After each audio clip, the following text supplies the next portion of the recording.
Okay, it's time to work the quote-unquote upper abs. Now the upper abs connect to the lower abs through the middle abs. I mean, they're kind of all one sheath of abdominal muscles, technically called the rectus abdominis. And you have these separations of connective tissue that form it into a 6 or even an 8-pack in some cases. And that's the linea alba down the center. You have these tendinous inscriptions across the sides, but basically all these little pieces of connective tissue, all these little strands that separate the rectus abdominis sheath of muscle.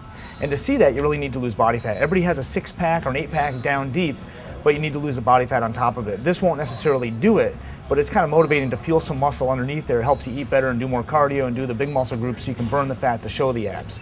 But when you're doing any kind of a chest press or any kind of a pushing motion on push day, you tend to work these muscles isometrically a little bit, especially when you're seated up, you're doing a tricep extension or a chest press out like this. Your upper abs contract just to kind of keep you in position, to hold you forward, especially if you don't have that secure of a seat pad behind you. So I tend to work the upper abs when I'm doing a push day if I'm going to at all separate my abdominal training into 3 different workouts. Okay, so upper abs are typically trained with maybe doing crunches on a physio ball, doing floor crunches. There's all different devices out there that can provide resistance for leaning forward, even if you just place a medicine ball on your head and lift up and down.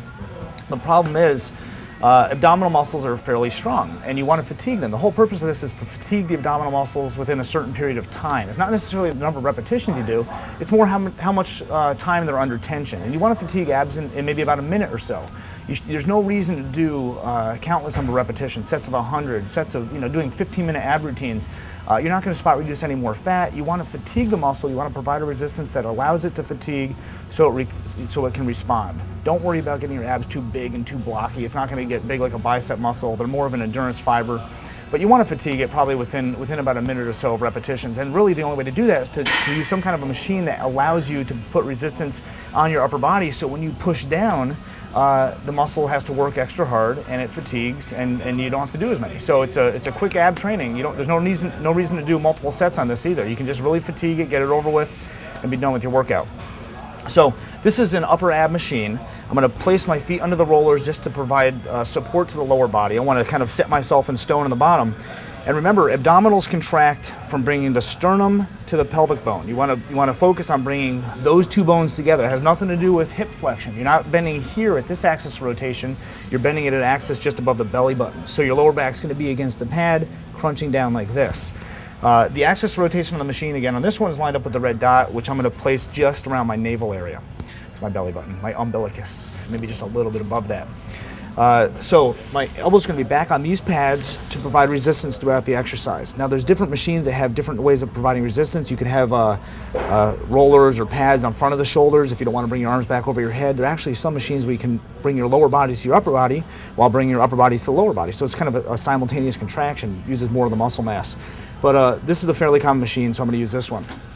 Elbows on the pads, hands back on the handles, and you want to focus on pulling down with the sternum. So you're bringing the sternum down to the pelvis and not bringing your hips forward. This one has a lot of range of motion. I could bring this all the way forward like this, but I'm starting to bring my lower back off the pad and I'm bending at the hip joint. I'm not really using the abs anymore. So the abdominals, it's a very small contraction, maybe like even only like a 30-degree range of motion, just like a crunch on a table. Anything past that is hip flexors. And you're trying to work only the rectus abdominis, so we're trying to isolate that as much as possible. You can hold on here with your lower body just to keep yourself in place. Come down, breathe out. Hold it just for a second, and slowly back. Getting full stretch in this. You want to go back and actually get a full stretch if you don't have any back problems. Again, waiting until the weights are almost about to touch, and then recontracting. Again, on this one, you're only going to go parallel to the ground. I don't want you to go too far forward, and it's really good if you can hold it there. Hold the contraction for a second or so till all the air is out, and then slowly back. So if you breathe out until all the air is gone, and slowly back, twice as slow as on the way down, you're going to have a phenomenal ab contraction.